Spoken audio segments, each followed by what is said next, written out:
Children with chronic medical issues. The target population.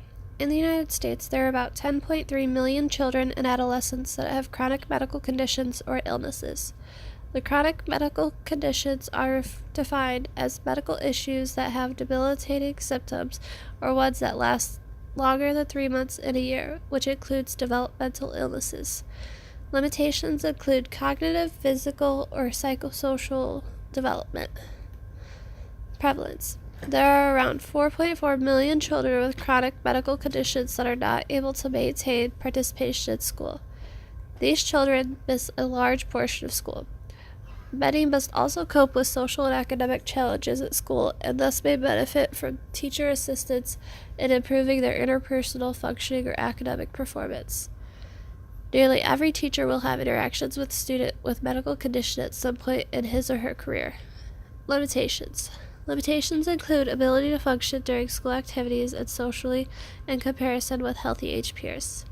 Students with chronic medical issues can be more dependent on others for special care. They rely on others for medicines, therapies, and daily life skill supports. They may also need attention to special diet, medical technology, assistive devices, and personal assistance. School supports. A designated school professional should be responsible for being the point of contact for the teachers for students with chronic medical issues. The social worker, child's parents, and school nurses can provide training on how to work with the child.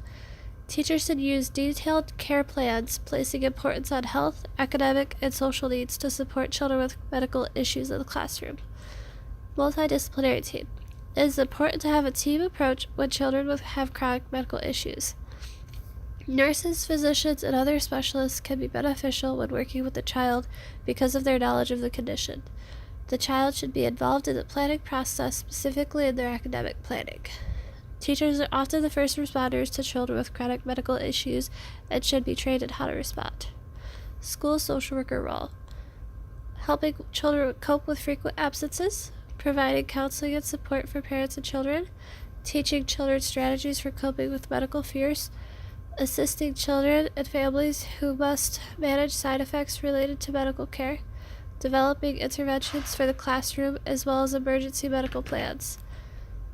Also, consulting and collaborating with parents, school staff, and medical team, assisting in developing educational plans and developing plans to improve adherence to medical regimes, self-care at school, or classroom behaviors, assessment and intervention to improve academic and cognitive functioning, and to provide counseling and guidance for children to facilitate their coping and emotional behavioral problems.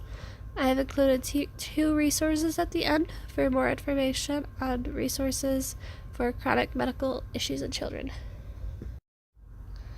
Children with chronic medical